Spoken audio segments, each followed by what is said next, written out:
विजय राजवैद्य। मैं अमेरिका में रहता हूँ, पिछले 40 साल से वहाँ रह रहा हूँ। मैं 12 ज्योतिर्लिंग की पद यात्रा कर रहा हूँ और मैं चाहता हूँ कि भारतवर्ष के सब नागरिक, चाहे वो यूथ हों, चाहे वो रिटायर्ड पीपल हों, चाहे वो बुजुर्ग हों, सब मेरे साथ आए, क्योंकि एक अपने आप में कभी कोई वो लिमिटेशन न समझें, क्योंकि लिमिटेशन दिमाग में होती है, शरीर में नहीं होती है। बुद्धिजीवी एकता, intellectual unification of the country, जो उस समय इतना छिन्न भिन्न हो रहा था विचारों के हिसाब से, वेदों की 6 दर्शन निकल रहे थे, लोग एक दूसरे से बिल्कुल मान नहीं रहे थे एक दूसरे की बात, उन सब की एकता की गई थी। तो मैंने ये यात्रा चालू की है 12 ज्योतिर्लिंग की। पिछले साल 5 मई को 2022 में महाकालेश्वर से प्रारंभ की है यात्रा। ओंकारेश्वर जी पहुंचा हूं मैं, उसके बाद ओंकारेश्वर से सोमनाथ की तरफ, और सोमनाथ से नागेश्वर तक मैं पहुंच गया हूं अभी 1 तारीख को जी। ये पिछले हफ्ते। जी हाँ सर, आदि शंकराचार्य ने भारत को उस सूत्र में पिरोया जिससे कि हम सनातन, फिर अपने सनातन होने का गौरव हासिल कर सकें। तो क्या इस यात्रा के पीछे कोई वैसा उद्देश्य तो नहीं, क्या कहना चाहेंगे? जी हाँ, करीब करीब वैसा ही है, क्योंकि आज क्या हुआ है कि संसार आज की टेक्नोलॉजी से छोटा हो गया है। जो सिर्फ आप एक देश में देखते थे, आज पूरा विश्व उस तरह से नजर आता है कि जैसे आपके साथ में हो। इसी कारण से 40 वर्षों के रहने के बाद अमेरिका में मैंने देखा कि बाहर के लोगों को भारत के बारे में तो ज्ञान बहुत कम है या नहीं के बराबर है, परंतु भारतीय संस्कृति के बारे में तो बिल्कुल ज्ञान नहीं है, बिल्कुल ज्ञान नहीं। और थोड़ा दुर्भाग्यवश ये भी है कि जो भारतीय वहाँ जाके बस गए, उन्हें भी बिल्कुल भारतीय संस्कृति के बारे में ज्ञान नहीं है।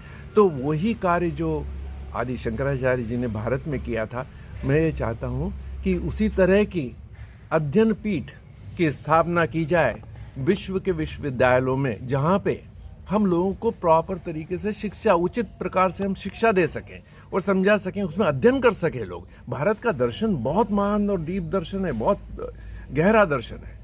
उसकी अगर अध्ययन करने के लिए हम स्थिति और सुविधा बना सके बाहर, तो मैं सोचता हूँ कि इससे अच्छी कोई बात हो ही नहीं सकती। ये मेरा प्राथमिक, अपने पर्सनल स्पिरिचुअल जो मेरा आध्यात्मिक उद्देश्य है, उसके अलावा ये मेरा प्राथमिक उद्देश्य जो कि समाज और देश के हिसाब से और संस्कृति के हिसाब से, आपने जो कहा सनातन की जानकारी के लिए, बिल्कुल वही उद्देश्य इसमें है।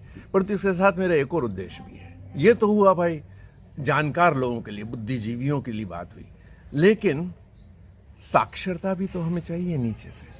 मैं रोटरी को बिलोंग करता हूँ, रोटरी का एक यहाँ पे अभियान चल रहा है, 100% साक्षरता चाहिए 227 तक। उसके लिए अब मैं जब ये यात्रा कर रहा हूँ तो मैं गांवों से गुजरता हूँ, हर छोटे मोटे कस्बे से गुजरता हूँ मैं। तो वहाँ पे मैं स्कूलों में जाके छात्रों के और छात्राओं के सामने खड़ा होके विद्यार्थियों को बोलता हूँ, जो रोटरी का मंत्र है, ईच वन टीच वन। ये हर एक विद्यार्थी अगर एक इंसान को साक्षर कर देता है तो आपके लिए बहुत बड़ी अचीवमेंट है, बहुत बड़ी है। इससे आपको बड़े बड़े स्कूलें लगाने की ज़रूरत नहीं है, काफ़ी कैपिटल एक्सपेंडिचर की ज़रूरत नहीं है, कुछ की आवश्यकता नहीं है।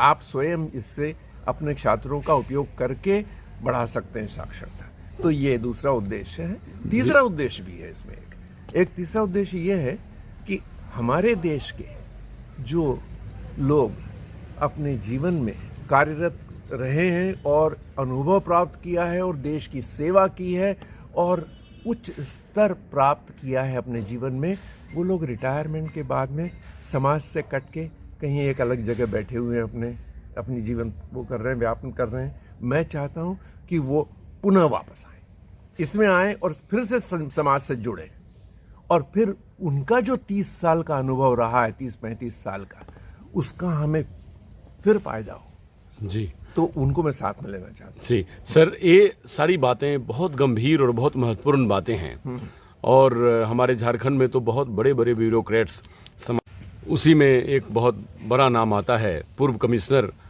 विजय कुमार सिंह जी का, कि जो स्वयं समाज सेवा के लिए कृत संकल्पित है। रिटायरमेंट के बाद भी वो कभी समाज से कटे नहीं, हटे नहीं, समाज में जुटे रहे सेवा के लिए। जो आपके मन के अंदर ये बोध आई कि हमें ये काम करना चाहिए, सर इसके पीछे का रीजन क्या, माने क्या कैसे समझ आया कि हमको इसी फील्ड में काम करना है और ये बहुत ही आवश्यक है? तो सबसे पहले तो मैं आभार व्यक्त करना चाहता हूँ विजय सिंह जी का। इन्होंने इस मीटिंग का जो आयोजन किया, इस सभा का जो आयोजन किया, उसके पीछे इनका भारतीय संस्कृति से और भारतीय समाज से जो लगाव है वो आपको दिखता है, क्लियर समझ में आता है जी। अब आपने जो बात कही है वो बड़ी अच्छी बात कही है, क्योंकि बहुत कम लोग पूछते हैं इस बात को कि आखिर ये आया कहाँ से ये सब। जी। तो देखिए, हमारी अभी बातचीत चल रही थी विजय सिंह जी से। इन्होंने कहा कि मैं हिंदी मीडियम स्कूल से पढ़ा हुआ हूँ। आपको क्या बताऊँ, मैं भी हिंदी मीडियम स्कूल से पढ़ा हुआ हूँ। तो इसी कारण से हम लोग जिस तरीके से जुड़े हुए हैं वो थोड़ा सा अलग ज़रूर है। और मेरा खास करके जो बोध आपने पूछा वो उसी कारण से आया। 7वीं कक्षा में मेरे रैपिड रीडिंग की बुक में हिंदी में एक पाठ था, आदि शंकराचार्य। वो जब पढ़ा तो मुझे ऐसा लगा कि ये तो कोई सुपरमैन का काम है ये। मतलब मेरे को विश्वास ही नहीं हुआ कि ये एक इंसान ऐसा काम कर सकता है कि जो चल के उस उम्र में पूरे देश में घूमे।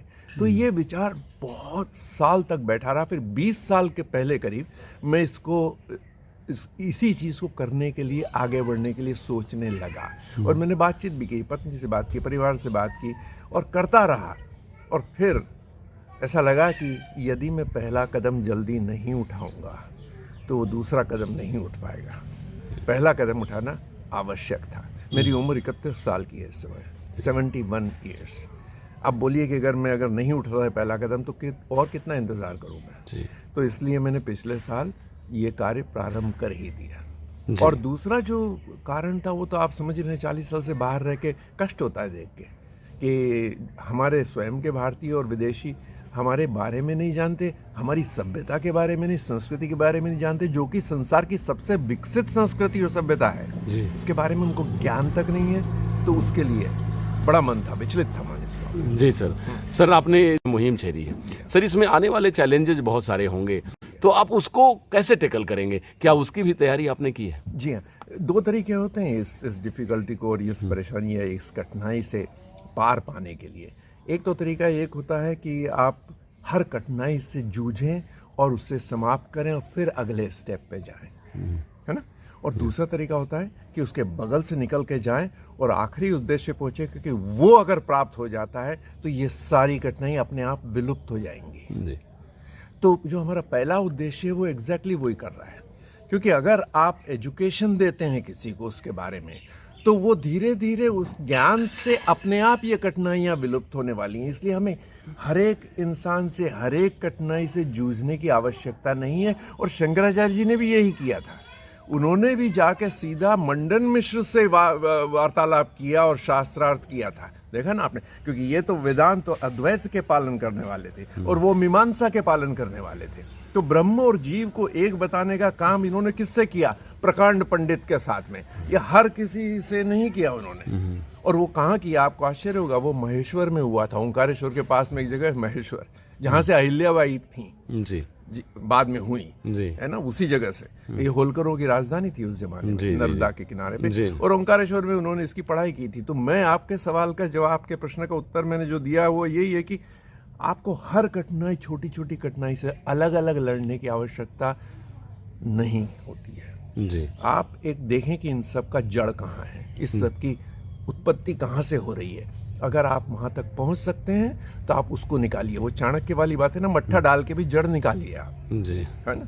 बाकी ऊपर से काटने से तो कोई फायदा नहीं है उसका। जी सर, क्या अपील करना चाहेंगे हमारे सभी यूथ को या उन सभी लोगों को जो आपकी मुहिम में लगे हैं किसी अन्य रास्तों से भी, तो उन सबको एकत्रित करने के लिए, एकीकृत करने के लिए या अन्य बातों के लिए क्या कहना चाहेंगे सबको? मैं तो चाहता हूं उनको कि वो इस देश से जुड़ें। और देश से जुड़ने का मतलब सिर्फ यही मतलब नहीं है कि अर्थ नहीं है कि आप देश की जनता से ही जुड़ें। मैं कहता हूँ देश की प्रकृति से जुड़िए। आप यहाँ से अगर गुजरात जाएंगे तो आपको दूसरी प्रकृति मिलेगी, दूसरी बातें मिलेगी, आपको वो बायोम दूसरा मिलेगा, कीटाणु दूसरे मिलेंगे, आपकी शक्ति अलग होगी। तो मैं तो सबसे पहले चाहता हूँ कि वो अपने देश से जुड़ने के लिए ही हमें ज्वाइन करें, हमारा साथ में आएँ। और उसके बाद उन्हें ही समझ में आएगा कि ये जो बात आगे की हो रही है, जो सारे देश को एकत्र करने की बात हो रही है, वो अपने आप हो जाएगी। जी। तो हमारा सबसे बड़ा जो हमारी अपील जो है रिटायर्ड लोग और जो सुपर एनुएटेड लोग हैं उन लोगों से जो है वही की वही किसी रूप में यूथ के साथ भी है, और वैसा वो सफलता भी हमें मिल रही है क्योंकि हमारे साथ ज्वाइन कर रहे हैं आजकल काफ़ी यूथ। जी, ज्वाइन करने के तरीके क्या हैं और किस प्लेटफॉर्म पे जो? वो संस्था अभी उठ रही है। मैंने ये जब पिछले साल प्रारंभ किया तो बस सब कुछ छोड़ के मैंने कहा ना, पहला कदम वो कदम मेरा था, तो पहला कदम तो हमने उठा लिया। उसके बाद फिर ये संस्था बननी चालू हुई है। तो अब धीरे धीरे संस्था रजिस्ट्रेशन का वेट कर रही है। एक्चुअली जी। दिल्ली में रजिस्ट्रेशन हो रहा है क्योंकि उसके बाद ही हम जा पाएंगे लोगों से और दान मांग पाएंगे, जिससे कि हम अध्ययन पीठों की स्थापना कर सकें। कोई हमें कैसे, हम पर्सनली तो नहीं कलेक्ट करना चाहते पैसा, कोई संस्था उसके पास जाइए, तो ये चल रहा है उसके साथ। जी, तो क्योंकि इसके लिए अर्थ की भी बड़ी आवश्यकता होगी, जी हाँ, तो उसकी भी मैनेजमेंट बहुत जरूरी है। यस, तो अभी मेरे पास वो आपका प्रश्न का उत्तर मैं क्लियरली नहीं देना चाहता क्योंकि मेरे पास वो अभी बन रहा है, वो स्ट्रक्चर बन रहा है, इस समय ढांचा बन रहा है। जी सर, अपना नाम बताने के साथ एक बार और अपील कर दीजिए कि सब लोग आपसे जुड़े हैं, पूरा परिचय बताने के साथ। मेरा नाम है विजय राजवैद्य, मैं अमेरिका में रहता हूँ, पिछले 40 साल से वहाँ रह रहा हूँ। मैं 12 ज्योतिर्लिंग की पद यात्रा कर रहा हूँ और मैं चाहता हूँ कि भारतवर्ष के सब नागरिक, चाहे वो यूथ हों, चाहे वो रिटायर्ड पीपल हों, चाहे वो बुजुर्ग हों, सब मेरे साथ आए, क्योंकि एक अपने आप में कभी कोई वो लिमिटेशन न समझें, क्योंकि लिमिटेशन दिमाग में होती है, शरीर में नहीं होती है। और उसका सबसे बड़ा उदाहरण मैं स्वयं हूँ। मेरी उम्र 71 वर्ष की है और मैं दिन में 35 से 45 किलोमीटर चलता हूँ, 15 दिन तक बिना रुके चलता हूँ, 12 से 14 घंटे प्रतिदिन चलता हूँ। और मैंने ऐसा कुछ उसके लिए ट्रेनिंग नहीं ली, मैंने उसके लिए कुछ भी नहीं किया कि मेरे को कोई स्पेशल पावर हो, उसके लिए कुछ नहीं था, अपने आप ही हुआ सब, अपने आप सब हो जाता है। इसलिए पहला कदम जरूर उठाएं मेरे साथ में, ये मेरी अपील है। बहुत बहुत धन्यवाद सर। आपका सहयोग और आपका विजन के अकॉर्डिंग सारी चीज़ें चल रही हैं, क्या कहेंगे सर? देखिए, विजय राजवैद्य जी से बहुत पुरानी मुलाकात नहीं है, लेकिन काफ़ी कम दिनों में ही मैं बहुत प्रभावित हुआ इनसे। जो ये मिशन लेकर चल रहे हैं, आदि शंकराचार्य ने जो मिशन लेके वो चले थे उस ज़माने में, पुनः उसकी पुनरावृत्ति हो रही है।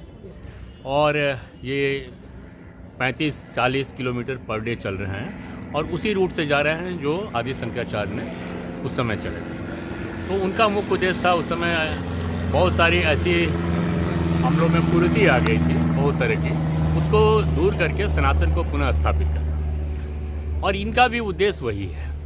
तो इसलिए मैं जो भी सहयोग बन पड़ता था, मैंने कुछ प्रेस के लोगों को बुलाया ताकि इनकी भावनाओं से पूरा देश अवगत हो सके कि ये जो कर रहे हैं बहुत महान कार्य है और सभी को इनमें सहयोग करना चाहिए। और इन्होंने एक और बहुत अच्छी बात बोली कि जो रिटायर्ड लोग हैं या सोच लिए हैं कि अब मैं रिटायर हो गया, अब तो मुझे बैठना चाहिए, उनका दायित्व तो सबसे बड़ा ये बनता है कि वो उनके अनुभव जो रहे हैं काफ़ी साल, कोई 35 कोई 40 साल तक का अनुभव रहा है, जैसे मेरा ही अनुभव रहा है 35 साल का जॉब में, और उस अनुभव को लोगों के बीच में बांटें और उस अनुभव का लाभ यदि युवा पीढ़ी को या आने वाली पीढ़ी को मिलता है तो निश्चित रूप से दें। जो मैं भी कर रहा हूँ अभी समाज सेवा के कार्य में, आप जानते ही हैं कि मैं जुड़ा हुआ हूँ, और आज भी मैं एक ओलीडी स्कूल में था सुबह में, आदिवासियों की स्कूल है, तो बच्चों को प्रेरित किया कि खासकर जहाँ जा रहा हूँ बच्चों को प्रेरित करता हूँ, पढ़ाई किया करो। ज्ञान ही एक ऐसा चीज़ है जिससे कोई छीन नहीं सकता। धन लॉस हो सकता है, ज़मीन आपका जा सकता है, लेकिन ज्ञान आपको जो प्राप्त हो गया उससे कोई छीन नहीं सकता है, किसी के पास वो शक्ति नहीं है। तो ये प्राइमरी जॉब है, हमारे देश के लिए ज़रूरी भी है। हर बच्चा यदि आपस स्वयं में मजबूत हो जाए, पढ़ लिख ले, तो वो देश का एक अच्छा नागरिक के साथ ही देश के विकास में भी सहभागी बनेगा। ये मेरा मुख्य उद्देश्य है। और विजय जी से जो अभी आप लोग प्रेस वार्ता कर रहे थे, उन्होंने आपको बहुत डिटेल से बताया, उस पर कुछ मुझे कहना नहीं है, लेकिन बहुत ही नेक काम है ये, और इनको बहुत बहुत साधुवाद कि इनका मिशन सफलतापूर्वक पूरा हो और हमारी संस्कृति और धर्म दोनों के लिए, और इस तरह का विद्यापीठ बाहर में यूएस और यूरोपियन कंट्री में बना सकें। और हम लोग से जो सहयोग होगा हम लोग करेंगे, निश्चित ही करेंगे। और आप जो पदयात्रा में जो जिन लोगों से मिल रहे हैं काफ़ी प्रभावित हो रहे हैं और उनको भी बहुत बहुत धन्यवाद जो वहाँ जा रहे हैं और वहाँ पर इनके सहभागी बन रहे हैं और धर्म जागरण भी कर रहे हैं। इनका उद्देश्य ये भी अपनी संस्कृति को इंटैक्ट रखना, खासकर बाहर में विदेशों में जहाँ पर आज के नए युवा पीढ़ी उससे भटक रहा है। यह मुख्य उद्देश्य है कि ना हमारी अपनी संस्कृति को नहीं छोड़ना और इसलिए नहीं छोड़ना है कि ये सर्वश्रेष्ठ हमारी संस्कृति रही है, पूर्व में भी थी, आज भी है और कल भी रहेगी। इसलिए मैं इनको बहुत बहुत साधुवाद भी देता हूँ। बहुत बहुत धन्यवाद कि आपसे मिलने का मौका मिला, सौभाग्य प्राप्त हुआ। ठीक है।